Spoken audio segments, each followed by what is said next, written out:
Hi everyone, the name's Nat. This is Exceptional Individuals and welcome to our Thursday webinars. This week we've got an exciting guest who is going to be doing a great takeover. We have Dr. Shah Siddiqui, who is the founder and CEO of Time Research Innovation. They are also the CEO of Gen Z Marketing and the Neurodivergent Business Consortium. They hold a PhD in artificial intelligence from the University of Portsmouth, just down the road from me in Southampton. They have developed World Health Aid, an AI-powered multilingual telemedicine platform. Wow. Lived experience of both dyslexia and autism, late diagnosed. Hopefully we'll hear a bit more about that soon. They've even overcome a brain trauma during their academic journey. Thankfully, maybe a lot of us can't say the same. And they are a champion of neurodiversity, doing a lot of mentoring and supporting individuals, and a real they have some fantastic insights around AI and how it will combine with neurodivergence. So without further delay, let's bring you on. Hi, Dr. Shah. Thank you so much for being here today. Hi, Nat. Thank you very much for bringing me in. It's a pleasure to talking to you today.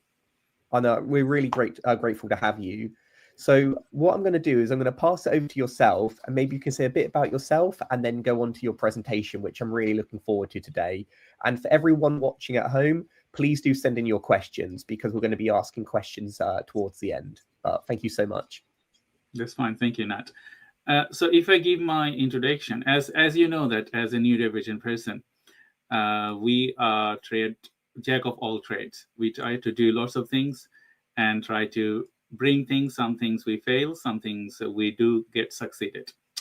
And my journey was similar like that way. So if I give a brief introduction from my childhood till now in few minutes, then you will have a detailed understanding my struggle and how I become successful and how I am working. So I was born in Bangladesh, a rural village, and then brought up in Dhaka.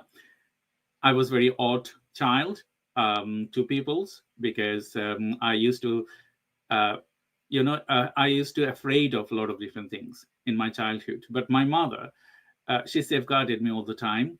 But I was very good at education. So later on my journey, I did very good on my GCSE college levels. But I was struggling all the time. And end of my college, I passed in 3 times because I did not know what's wrong with me. And then I came to the UK as an international student. I still have problems, toothache, and a lot of health problems.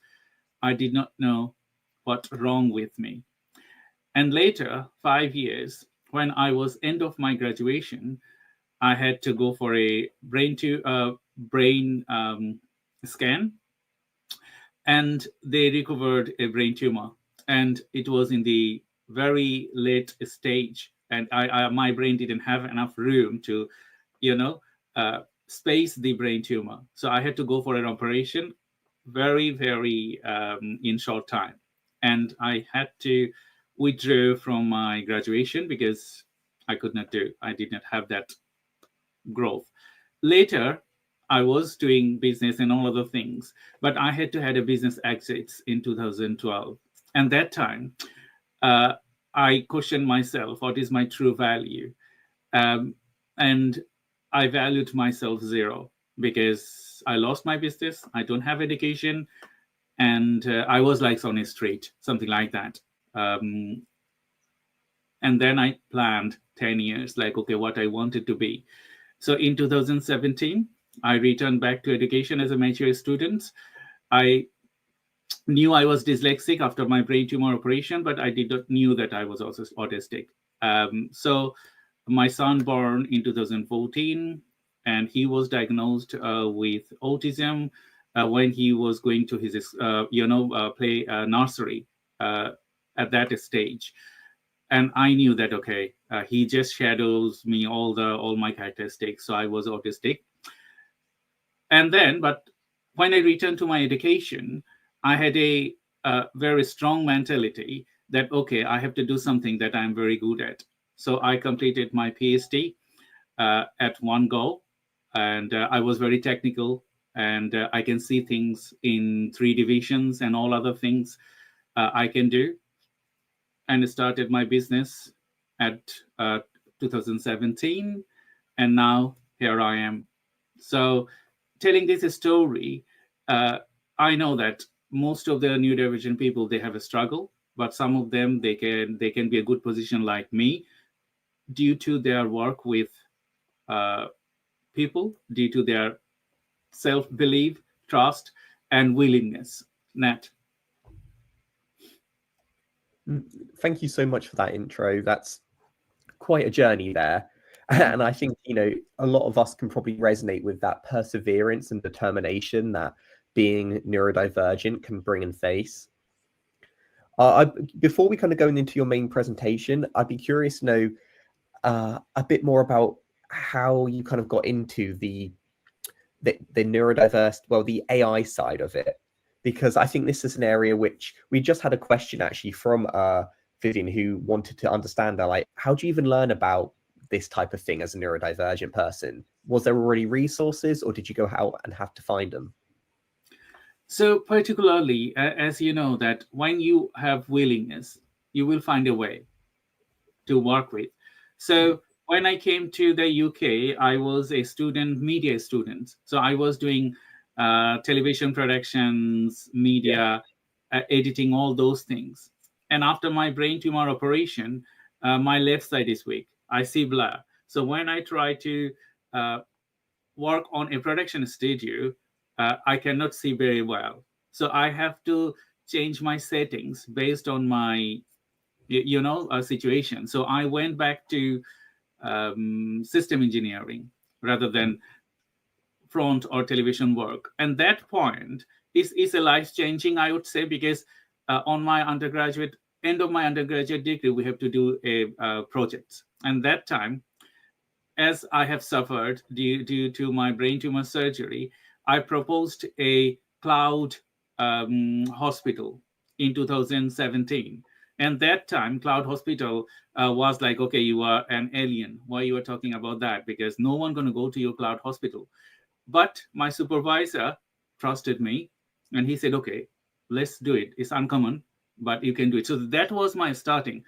I pushed my boundaries with that, as I said, World Health Aid boundary. And I worked very hard. It was a challenge for me. Like, okay, I have to have first class, because if I don't have first class, I cannot get to the point that I'm looking for. So I was working day and night to achieve that. So when I achieve that, I get these things like, okay, how can I improve my application? So AI is not relatively out there. Only medical application, they are using AI. So I learned, research, talk to people, talk to academics, self-learn a lot of different things. Okay, that's really interesting. Thank you. And I know we've got a few more questions lined up already, but I think I'll hold off to them until the end. But would you want to share the presentation from your end? Yes, just give me a second.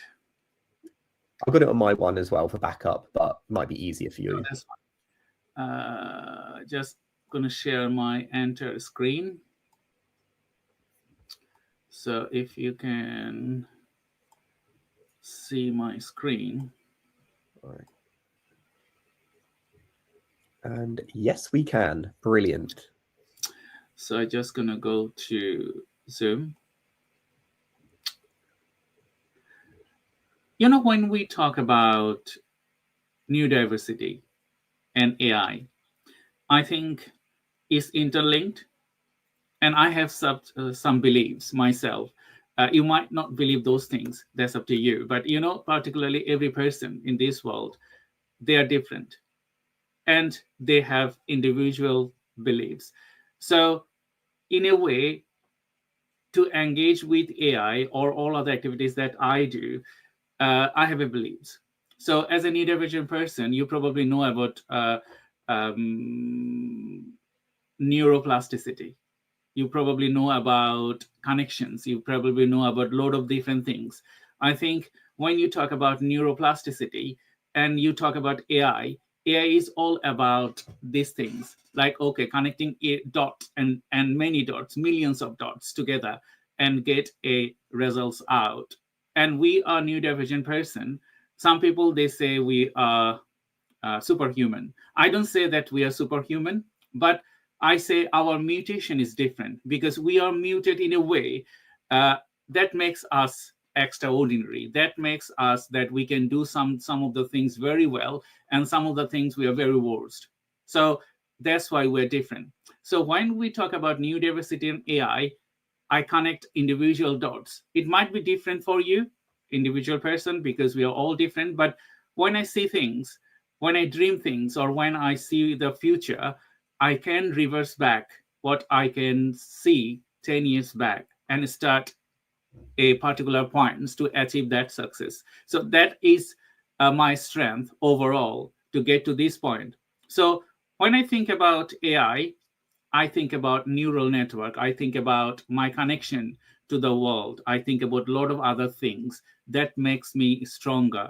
And I have implemented all those things to my work. So today, with my presentation, I wanted to try to be very focused, and outcomes going to be uh, after this presentation: increase innovation capacity, enhance business performance, future ready workforce strategies, authentic branding and storytelling, competitive digital advantage, social impact and representation, inclusive AI ecosystem.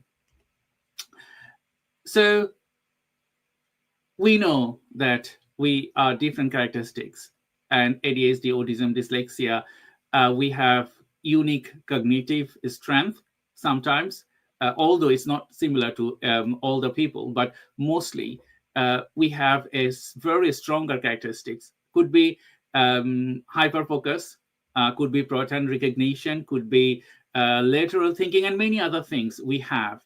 And with that things, if we work to improve those, uh, to get to an excellent way, we can make it. And another thing that I believe, like, we have lots of worst things, and if we consider to improve all those worst things rather than improving our excellent one, then we failed. So what I do, I have strong characteristics in critical thinking and all other things. So what I did myself, I become excellent on those things, and gradually I improve my other things later.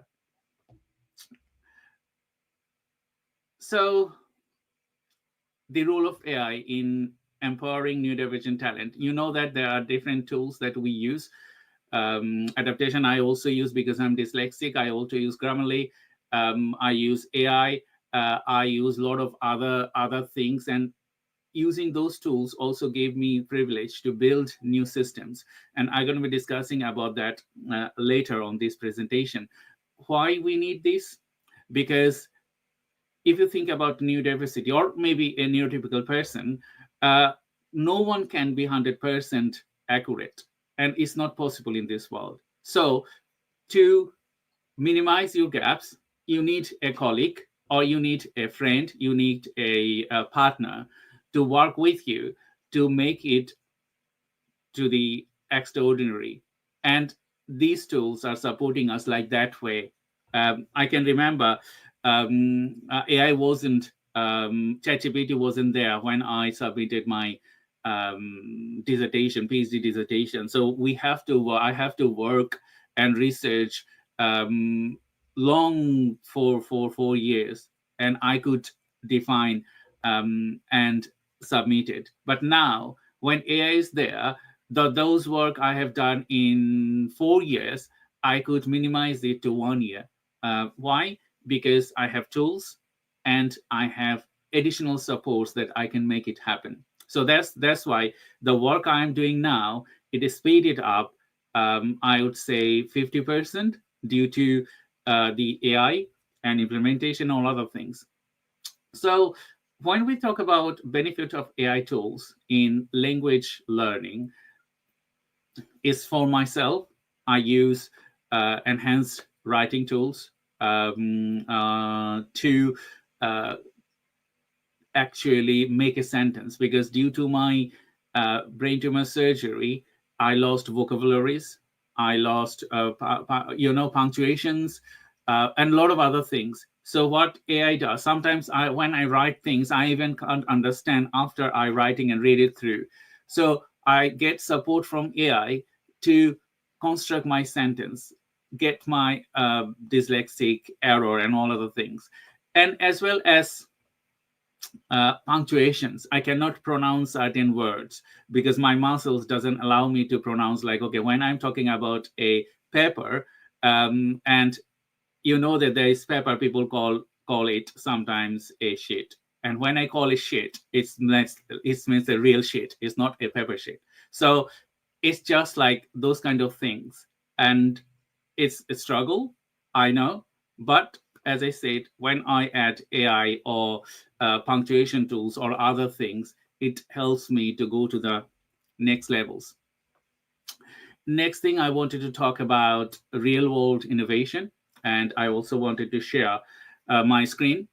So I have developed many systems when I started my journey with AI software development and innovation. So part of that is that bot AI. So I work with, it's already been open here. So I work with innovators to create chatbots for businesses, implement them.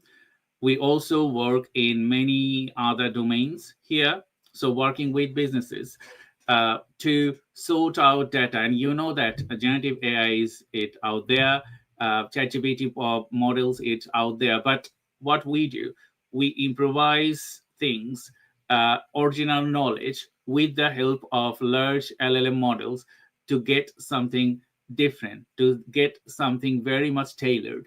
If I give a scenario like, okay,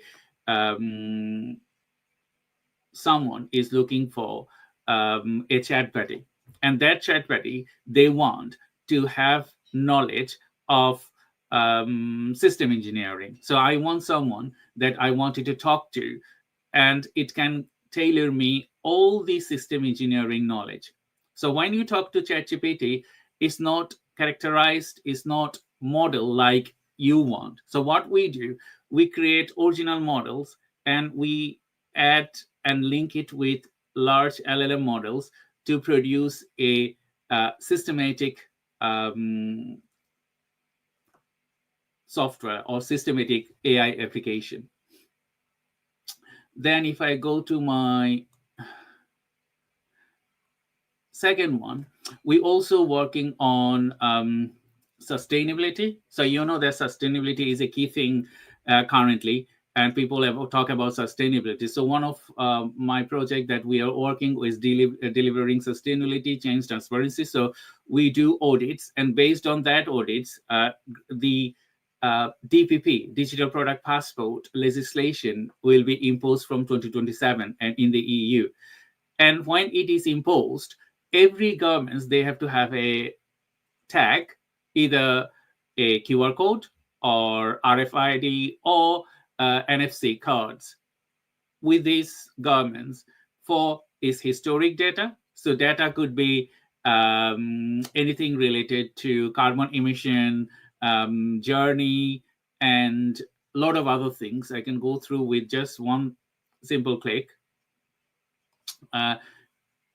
And what we are doing, we are capturing the historic data, and with AI, because you know there's billions of garments each year produced. So to track these billions of garments, we need to have a smart decision-making software. We need to have a smart system that can analyze data and level this data for our consumers, that, okay, they are buying the right products or not, or their carbon footprint.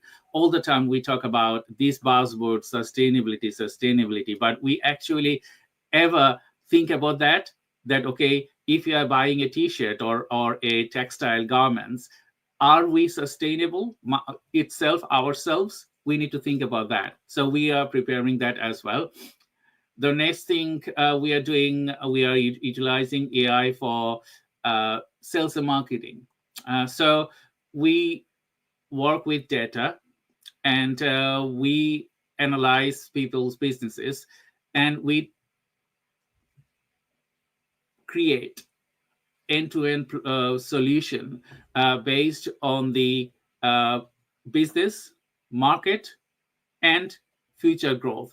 A combination of together, we develop systems. So in sales, we talk about growth and growth and growth. So if you are not data driven, you cannot produce growth. So we analyze systematic data, and based on that, with our methodology, we work end to end. Like, okay, if you wanted to attract 100 customer per month, we need to get to those 100 customer. They're actually looking for your product and services, or they were looking to solve their pain points. Without that, it doesn't work. So we work systematically with data.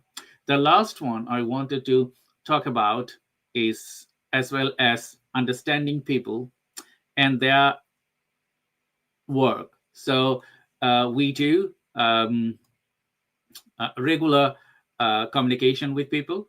So with that, understanding their value proposition, understanding their characteristics, understanding their readiness with the industry, and how they would contribute to the next levels, and what they would plan. So all those things can be tailored systematically with AI, specifically tailored models and tailored data gathering and tailored things. So this is the things is ongoing with us, with varieties of people. So we attract people, nurture them, and work with them to the next levels.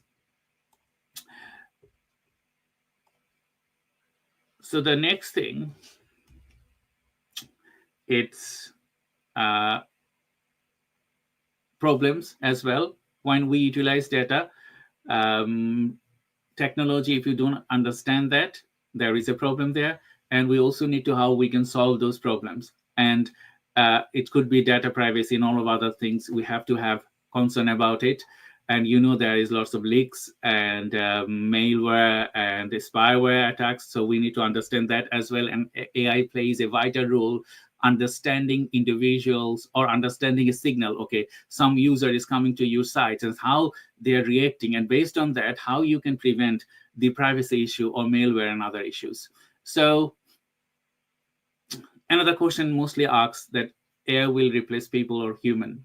This is also a question to you as well. We can talk about this in the conversation. And the next thing, what else is out there with AI? What it can change in the future? We can also talk about this on our discussion. It is important to select an AI tools that align with your specific and the profiles and learning objectives, because there are many AI tools, but are those really tailored for you? And can you tailor those for your specific purposes? We also need to understand that. Thank you very much. And this is my end of the conversation or presentation. And we can, if you have any question, Nat, we can jump into that. All right, brilliant. Thank you so much for sharing that. And I think it's shown a really interesting overview of how AI can be embedded in day-to-day and how a neurodivergent mind can add to those types of innovations. Now, if anyone does have any questions around the use of artificial intelligence and how it might relate to neurodiversity, please do share. Now, I came prepared because this was an interesting subject and there are definitely a lot of things I would like to ask. So I'm going to kickstart off with, could you share some other examples where neurodivergent thinking can directly improve an AI system? Because we often see how AI systems aren't taking our minds into account, but when they are taken into account, what benefits are we likely to see? Because as I discussed earlier, that neurodivergent brain is critical brain. And when you understand your brain, your patterns, we also have a patterns, isn't it? Every person, neurodivergent person, they have a pattern. So sometimes I can think, okay, some people develop a system, and if I would develop that system, I would think about different touch points. Like, okay, there could be improved, there could be improved, there could be improved. Like yesterday, I had a meeting with someone, Opus Clip, and I use Opus Clip to create shorts and all other things. And I spotted some gaps, and I wanted to talk to them. Like, okay, I think if we can improve this, because I'm a neurodivergent person, and it could be better if you add these things, and that Yeah. things. That is the thing. When you develop system, people doesn't think about it. They don't think about neurodivergent. They don't think about disabled people. They don't think about limited eyesight. I have all those things together because person with full disabilities. So when I work with an individual per person, I ask them, and sometimes they don't like me either because I'm talking about the gaps. And the gaps is like, okay, when I'm working and I wanted to work in full rhythm. So neurodivergent brain can improve AI differently, and we will take AI to the next levels. But to do that, we need to learn it properly. Because when you're a doctor, you learn it properly, and then you become surgeon. Yeah. Similarly that way. That's definitely some food for thought. And I do think our minds are going to become more and more utilized as AI becomes more embedded into day-to-day society. Now, we had a question from Rain, which is, what's a good AI to try to start using? Now, this is a very broad question, but let's kind of home it in a bit more and say, what are some good AIs that you would recommend for a neurodivergent person? I know you've mentioned Grammarly. Are there any other tools that you've currently So used I in your use day-to-day life? Grammarly for I think I also use there is another software, Quick something. I forgot the name. There are some tools they are good at using AI, but we also need to understand when you utilize AI, you have to be original and ethical, and we Okay. sometimes forget about that. So we write content with AI, and when we write content with AI, that is not our thing. That is written by AI. So we have to reference it when we utilize it. And for business purposes, normally we don't reference it, but you need to use your original thinking as well. So the way I do, I use AI tools like, okay, I'm using Grammarly, or I'm using any other software, or ChatGPT. There are different form of ChatGPT, already. So what I do, I create my patterns. Like, okay, this is my patterns. This is the way that I write. This is the way that I think. And when you ask any GPT application, like, you have to have your own unique voice, own unique thinking, and then you can get the AI to work better for you. Otherwise, if you ask a simple question like, okay, write me a article for Neurodivergent and AI will write that article, but that's not originally think. That's not going to be creating original contribution or all other things.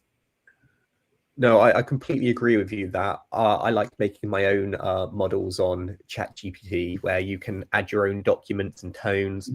And I believe maybe it was just yesterday where Google had an event where they were showing about upcoming releases with Gemini and how they're going to take into consideration all your previous emails, should you wish for them to do so, and craft things to sound more authentically to you. Which I do see, I'm a big advocate of AI, but you can tell when people send you an AI email. And ideally, we want to kind of get away from that. So you can benefit from AI without it dehumanizing our day-to-day conversations. Yes, I totally agree with you. So that's why what we do, we use large LLM models, because we cannot build LLM models because it's very time consuming and it's very expensive. We cannot do that. So what we do, we develop top layer models from scratch. Like, okay, this is the top layer models. Like, okay, if NAT, we're going to be researching about NATs. How do you write? How do you react? How do you do this? How do you do that? So when we develop that particular models, it will communicate with the LLM models to create exactly what you're looking for, exactly your characteristics, exactly you thinking, exactly the way you describe things, similar way. Sometimes just little things like I know Chat GPT is very Americanized, so whenever I get it to reply to my emails, it always says totally, and I'm like, I would never say that. I would say awesome. And it's just little things like that that do make a big difference. Mm-hmm. Now, I want to move on a little bit to my next question, and we've got some more from the audience, and it's that how can we stop AI tools from reinforcing this neurotypical bias in their training data? So, like, is there anything that we can do, or is it very much up to the individuals who are creating it? I think it's up to individuals who are creating it, because AI and machine learning is a huge field. Okay, sometimes when you training a data, that means you training a data of the platform of other people's like ChatGPT or DeepSeek or Google or Microsoft Copilots. This is their platforms. So when Yeah. you training your data to a third-party platform, you have less, way to include your training things. So that's why it's kicked in that what we do, we work with individuals to build a top layer models. You can control that models 100%. So when you control that model 100%, and that tools will talk to the large LMM tools the way you want, the way you wanted to get this. So even the large LMM models will throw a answer. Your model will redefine it to to produce it for the way you wanted to teach it. Train it. Yeah. Thank you for that. We just had an interesting question just come in now, and it's around hyperfocus and pattern recognition. And it says, how can AI support hyperfocus and pattern recognition without disrupting them? And I'm assuming this is coming from someone who might find AI slightly overwhelming, who gets kind of sucked into it a bit. So, AI is still developing, and Yeah. it needs further. It will go further.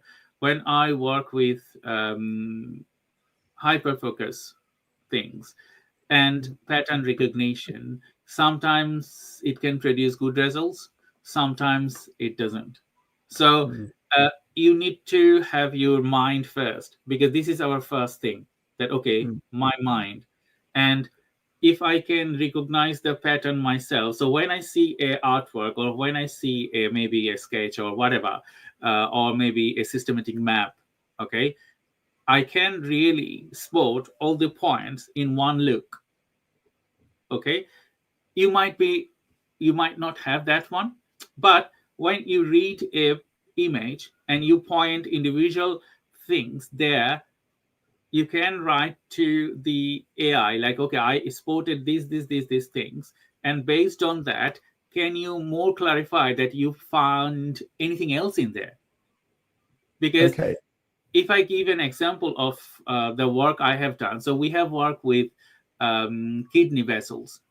So there are some, there are some system in the UK built, like a kidney can be pictured to blood vessels way, and that is like millions times bigger than its actual thing. And there is a very big system built facilities. So what we did, we asked AI like, okay, this is the things that we wanted to look for, because we know that particularly what we wanted to achieve from that.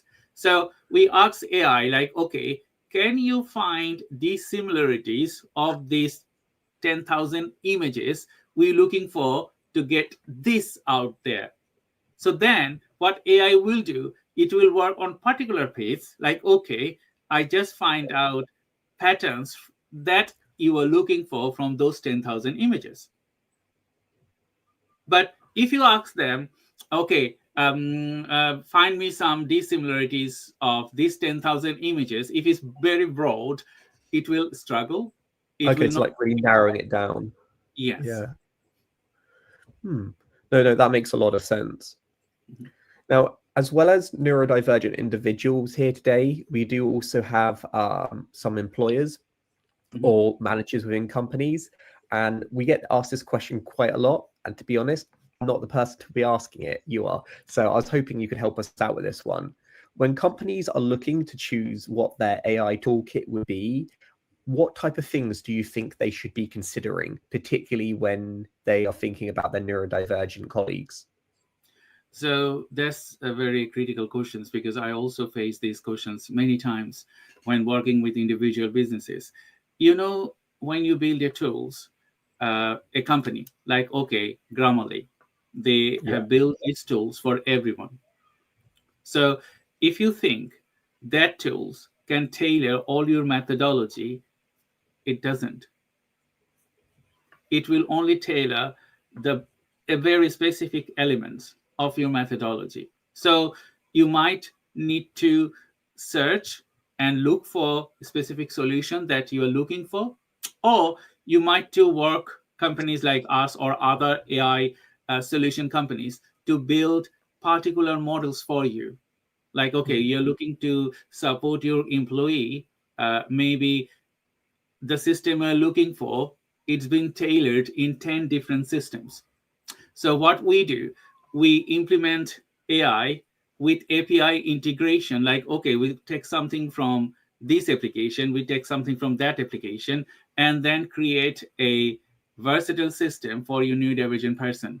I know it is very difficult, and sometimes it could be expensive, but other way, when you're choosing AI tools, you need to look for mostly if it can tailor your methodology. Okay, so flexibility seems to be key. Like Ye- ideally, develop it yourself, but realistically, it's finding one that has the flexibility. Yes, that Okay, that makes a lot mostly of sense. things, mostly like, if you selecting in ChatGPT application, suppose some people they use Copilot, some people they use ChatGPT itself, some people they use the Google, all those things. Every application they have their strength and weaknesses. You need to understand that first. As usual, we have a strength and weaknesses. So based on your strength or weaknesses, which application can tailor your methodology, more, you will Mm. select that tools. Okay, yeah, no, I think that makes a lot of sense. It's one of the reasons I personally pay for my version of Chat GPT, and it's because it has a better memory. And for me, it's much more useful because it remembers my previous conversations opposed to the other one, which forgets. Mhm. Now, I've got the next question is an amalgamation of a few people's comments, and I'll be honest, it's not an easy one. So Mhm. be prepared. It is, where's the line between AI as support and AI as over dependence? And I'm saying this particularly with a neurodivergent lens because this has been a game changer for a lot of us. But I Mhm. do worry that maybe it's going too far. I totally agree with you, Nat. But as an AI myself, I build AI application, and I also get supported with AI applications.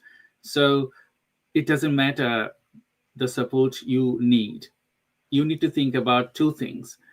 As I described earlier, is the authenticity as well as ethical. So Yeah. if you are ethical, okay, and if you are creating original knowledge, it doesn't matter how far you utilize AI, there's going to be ethical and original.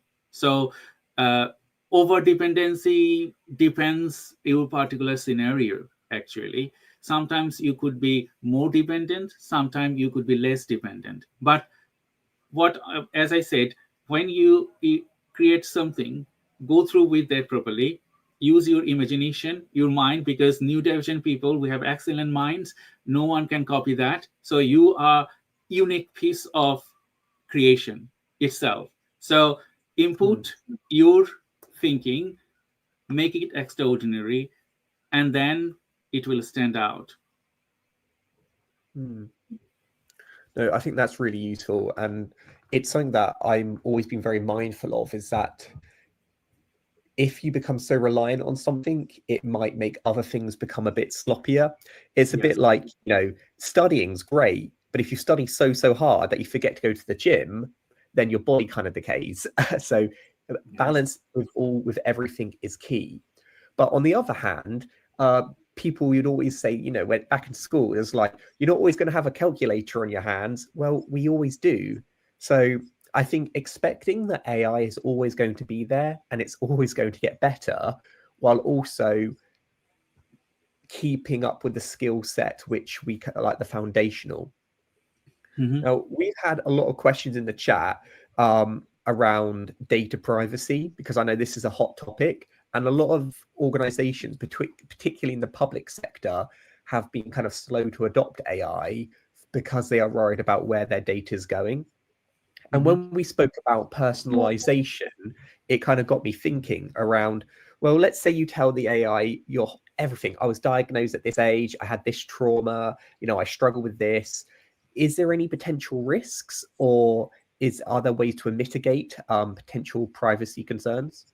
Yes. So when you ask ChatGPT, you see their privacy policy. So they keep your data at certain times, and they have to, because as a business, we know when we utilize people's data, we have to keep that certain times. Yeah. Sometimes there could be leaks, like before last week we had the company Marks and Spencer data leak. Okay, this is a normal thing. It could happen to you, and it could happen to anyone. So if we move away from that space, like, okay, personalized information, shall we share with AI? I wouldn't say yes or no. It's up to you what you wanted to do, because this data you will share with them, any application, they will store it, and it might be leaked in the future. So you need to understand that first. Second thing, how can you stop that? You need to work with companies like us to do that. So when we build customized application, we can tell the application, do not share this information with third party like this. So when our application will talk to the large LLM models, we have set of observation, like, okay, you share this, you don't share this, you do this, you do that. So if and no rules, then rules. That makes us the application unique, and thinking about less way to depend on these kind of large language models. We have to still work with them, but we can prioritize that when you have systematic approach. So there's going to be risk whether or not we're part of it or not part of it, but we can take calculated concerns, I suppose. Yes, but now it depends up to individual people. Now, I've got the people being really interested, by the way. We've had lots of comments in the chat, and a lot of people talking about different data in the UK and GDPR and all of that sort of things.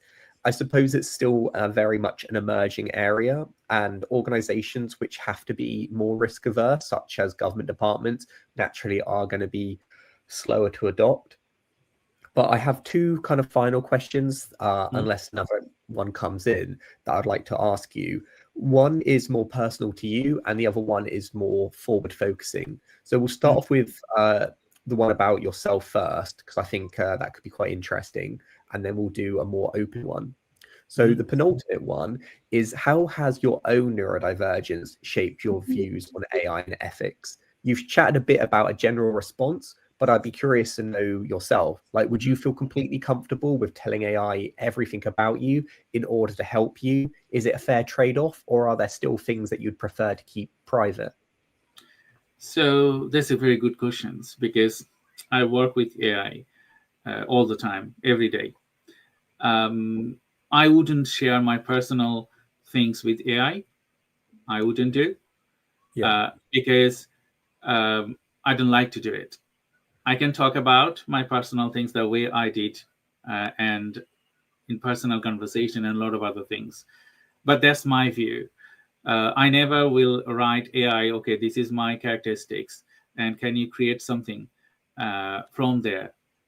But we are training particular models. We are building now AI avatar for neurodivergent people. So this avatar is a top layer models. So Right. what we are doing, we are injecting all personal information with this avatar, but we are not injecting this personal information with the third party. So in top levels, we have information there to understand and get talk to you like a buddy, talk to you similar like Yeah. way. You talk to them like a friend, but you're not passing your information to the large new LLM models. And as a Hmm. neurodivergent individuals, it shaped my views on AI, and ethics is important because my PhD, ethics is a core thing. That's why I always tell people, like, whenever you do utilize AI, doesn't matter, it's endless, you can get it from AI, but be ethical, be mindful. Okay, if you need to do something, you need to think, okay, really I do need to do, because your brain has to be there. If internet is not out there, the what you can do, you can't access them, and your mind gonna be become ideal, like, okay, what would I do? And neurodivergent people, we become imbalanced very quick. So think about that scenario, the switch off, like, okay, the things is switched off. Yeah. If you do not practice, what are you going to do?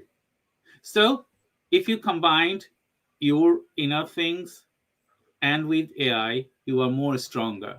But if you depend too much on AI, your brain will become ideal, and at the end, you will think, okay, I'm nothing. Hmm. So I think that really goes back to the being over codependent upon it. Mhm. That while it's useful as a tool, it shouldn't be our kind of default. I Yeah, get this kind of view in my mind. If you ever watched the film Wall-E, when all the human beings are just kind of like bedbound and kind of floating around space, like like they very became much. too reliant upon the technology. Mhm. Whereas when used ethically and responsibly, it can have massive assets. The Mhm. way I always see it is that technology advances are going to happen regardless, and they're always going to be good as well as bad. But I think it's at this time while we are just crafting it is the most crucial time for us to have these kind of detailed chats. Mhm. And I suppose that kind of leads me very nicely on to the future. Um, AI is still very much in its infancies, but I would love to know if you could give your kind of opinion about where do you see it heading, particularly under the lens of neuro inclusion. Like, how might this shape to make the world a more inclusive place for all? So AI is helping neurodivergent people a lot. There is an endless support we are getting from AI. In reality, what I'm thinking now, to create um, cubicles in the future for health purpose. So maybe it could be a virtual cubicles, and that cubicles you can um, get help from there for your medical treatments and all other things. Hmm. you know we're thinking about time travels. I don't know it will happen or not, but if we think about that, my son talk about magical potion to reduce your age, so you will not get aged, because he want me to be alive hundreds of years. Nice. Okay, and I think AI had that capacity to analyze data, millions of data, and produce a specific elements for you. And it will happen. Yeah. People are using astronomy, your people are using geography, people are using human cells. We uh, work on particularly phenotypes. You probably know about phenotypes. So Mhm. what phenotypes are you? And these phenotypes, how you can change your genetics mutation, and a lot of other things in the future. Uh, this will happen, it will go further, but before we jump into that, we need to know, yes, we can get endless things. We have to be ethical. There's another thing that I'm talking about. With AI, you can create distractions. If you create a bomb, if you create something that will destroy human, we have to be mindful about that. And neurodivergent people, that majority of the neurodivergent people, if you go to see the crime rates, is there. Okay, because we are very clever. People don't understand our strength. They see that us as like, okay, we are good for nothing, but we create a lot of different distractions. We have to be mindful about that. So inclusivity in relation with neurodivergent people, you have to be mindful what you do and grow this to the next levels rather than destroying. It could be an add-on, like, okay, supporting some other people, like an hand making prostate hands or prostate legs or something like that. I'm thinking, I talked to my son, he's 11, that in the future we might change our body. Okay, we have a new body and we just change our body, and it will happen because we are thinking about it. That's why it will happen. But it has to be ethical. Like, okay, when we change our body, does it need it to change it? Yeah. So kind of what I kind of got from that is that the future will be whatever we can think it to be. If you think it, it can become it. And having a neurodivergent mind can allow for more creative possibilities. And I think having that diversity of thought can also help keep us in check. Because if you think one certain way, you end up with a bunch of yes people, like, yep, yep, yep, yep. Where neurodivergent individuals are much more likely to go against the grain. And as you say, not always be like, whoa, I'm not so sure on that. So we are kind of our own self-correcting mechanism, which kind of keeps us in line. But honestly, I think this is a fascinating subject area.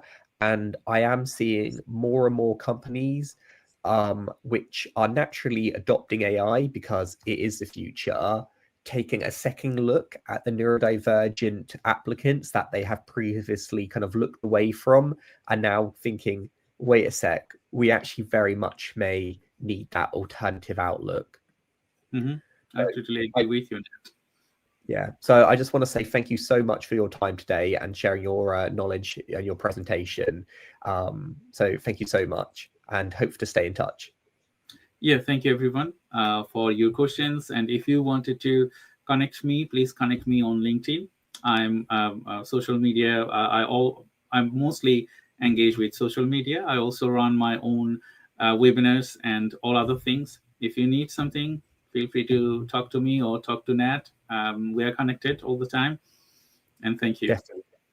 Thank you. Thank you, everyone. And hopefully see you next week, where we're going to go back to our traditional interactive webinars. Thank you so much again, Dr. Shah, and see you all again soon.